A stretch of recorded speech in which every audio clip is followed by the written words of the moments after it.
Bonjour à tous. Aujourd'hui je vais vous montrer la recette du pâté de foie, c'est très simple. Alors il vous faut du foie de poulet. Alors là je l'ai déjà grillé pour le cachérisé. Alors 2 grosses pommes de terre de type bisque.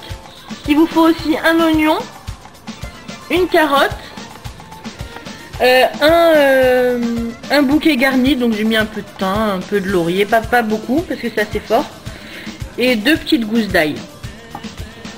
Alors je vais couper mes oignons grossièrement, enfin mon oignon plutôt puisqu'il n'y en a qu'un seul. Pareil pour les pommes de terre, donc assez grossièrement. On met tout ça dans une casserole. Carottes pareil.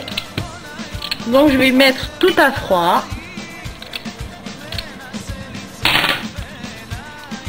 Des petits bouquets.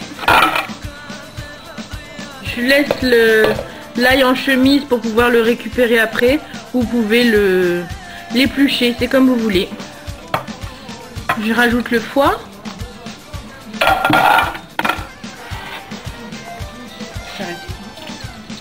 Donc ensuite, je couvre d'eau.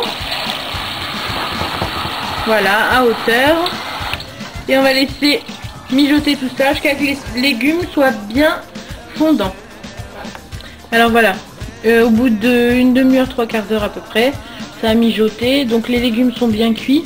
On va retirer le laurier ainsi que le thym.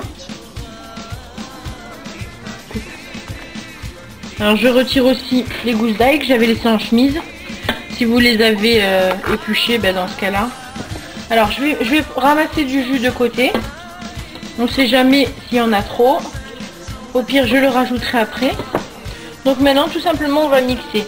Alors soit vous le passez au mixeur, soit mixeur plongeant. Et après, vous le mixez en fonction si vous voulez garder beaucoup de morceaux ou avoir un pâté bien lisse. C'est comme vous voulez.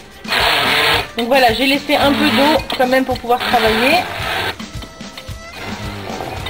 Maintenant, on mixe. Donc voilà, j'ai bien mixé. Voilà la texture que je veux obtenir. Bon, c'est comme vous voulez. Alors c'est le moment de bien saler. Parce qu'il y a la carotte qui sucre un peu.